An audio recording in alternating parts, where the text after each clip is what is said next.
Welcome to the Pink Butterfly YouTube channel.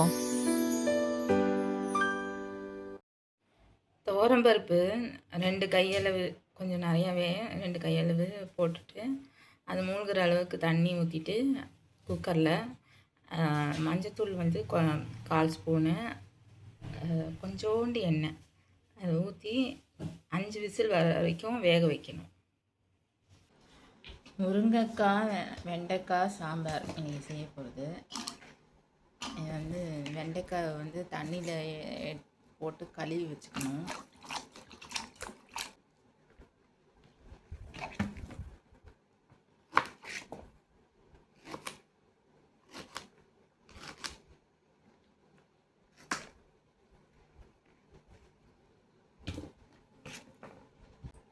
வெண்டைக்காய் முருங்கைக்காய் சாம்பாருக்கு ஒரு வெங்காயம் பொடியாக நறுக்கினது, 2 தக்காளி இந்த மாதிரி நறுக்கி வச்சுக்கணும். அதுவும் கொஞ்சம் ஓரளவுக்கு பொடியாக நறுக்கி வச்சுட்டா போதும். அப்புறம் வெண்டைக்காய் வந்து இந்த மாதிரி கட் பண்ணி எடுத்து வச்சுக்கணும். முருங்கைக்காய் இது மாதிரி கட் பண்ணி எடுத்து வச்சுக்கணும்.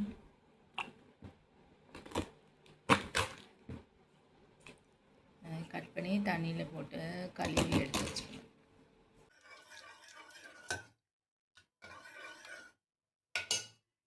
பருப்பு கொஞ்சம் மசிச்சு எடுத்து வச்சுக்கணும். இது வந்து ரசத்துக்கும் ஒரு கரண்டி தனியாக எடுத்து வச்சுக்கணும். கட் பண்ணி வச்சுருந்த வெண்டைக்காவை இந்த மாதிரி கடாயில் போட்டு எண்ணெய்லாம் ஊற்றாமல் அது பிசுப்பு போகிற வரைக்கும் வதக்கணும். சிம்மில் வச்சு தான் வந்து இதை வதக்கணும்.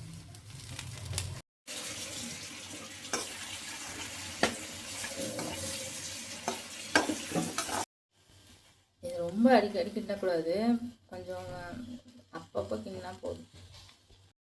சாம்பாருக்கு எண்ணெய் வந்து ஒரு 3 ஸ்பூன் ஊற்றிக்கணும்.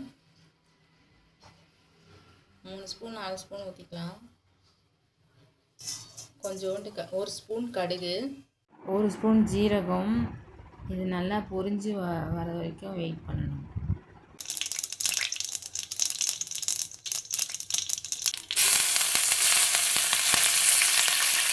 அது கொஞ்சோண்டு பொரிஞ்சு வந்தோன்னே கருவேப்பிலையை ஆட் பண்ணி அது பொரிஞ்சோன்னே வெங்காயத்தை ஆட் பண்ணணும்.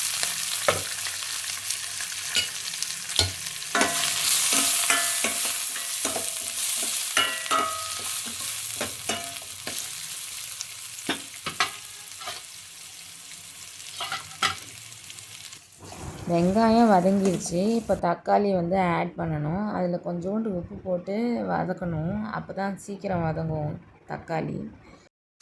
தக்காளி வதங்குற வரைக்கும் வெயிட் பண்ணணும். அது அப்பப்போ கிண்டி விட்டு மூடி வைக்கணும்.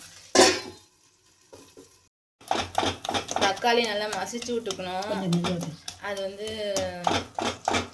உப்பு போட்டிருக்க சீக்கிரம் வதங்கிறதுக்காக தான் கொஞ்சோண்டு மசிச்சு விட்டுக்கணும்.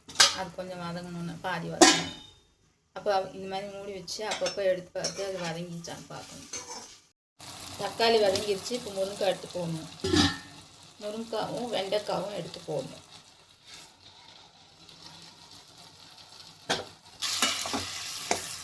நல்லா கிண்டி விடணும். 10 நிமிஷம் அதை வதக்கணும். இதை அப்படி கிண்டி விடணும் 10 நிமிஷம். அப்பப்போ மூடி வச்சுட்டு ஒரு 10 நிமிஷம் அதை கிண்டி விடணும். பருப்பு கடைஞ்சி வச்சுருக்கிறத எடுத்து இதில் ஊற்ற வேண்டியதுதான். ஊற்றிட்டு தண்ணி கொஞ்சம் ஆட் பண்ணி, எவ்வளோ திக்காக வேணுமோ அதுக்கு தகுந்த சாம்பார் எவ்வளோ திக்காக வேணுமோ அதுக்கேற்ற மாதிரி தண்ணி வந்து ஆட் பண்ணிக்கணும். தண்ணி சாம்பார்னால் கொஞ்சம் தண்ணியாக வச்சுக்கலாம். கொஞ்சம் திக்காக வேணும்னா அதுக்கேற்ற மாதிரி தண்ணி ஊற்றிக்கணும்.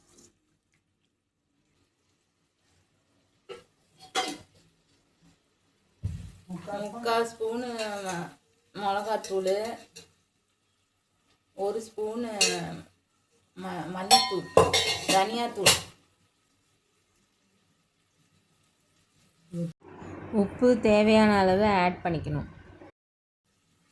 தேவையான அளவு கல்லுப்பு, 3/4 ஸ்பூனு சில்லி பவுடரு, 1 ஸ்பூனு தனியாத்தூள், மல்லித்தூள். அதை போட்டு இப்படி கிளறி வச்சுக்கணும். தண்ணி தேவையான அளவு ஊற்றிக்கணும். இதை ஃபுல்லாக மூடக்கூடாது, பொங்கிடும். அதனால் இந்த மாதிரி லைட்டாக இப்படி திறந்து வச்சு இந்த லிட்டை வந்து இப்படி மூடி வைக்கணும். மீடியம் ஃப்ளேமில் குக் பண்ணணும்.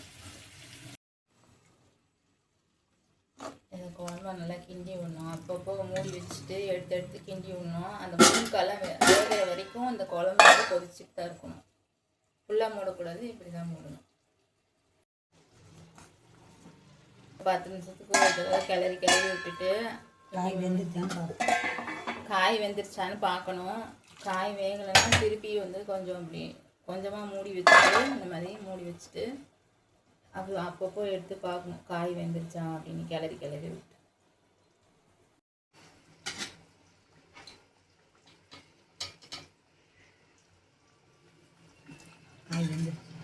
காய் வெந்துருச்சு முருங்கைக்காய்.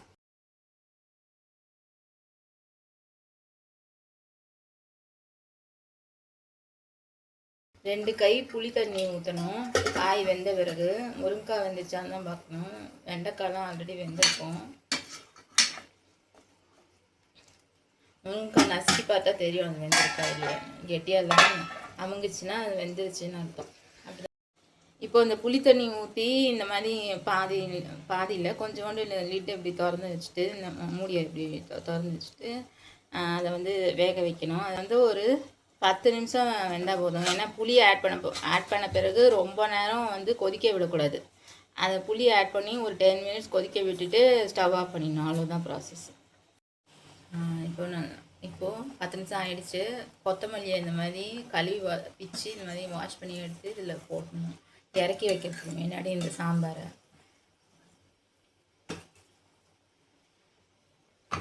இப்போது சாம்பார் ரெடி ஆகிடுச்சு. மறந்துடாமல் என் சேனலை சப்ஸ்கிரைப் பண்ணுங்கள். தேங்க்யூ ஃபார் வாட்சிங்.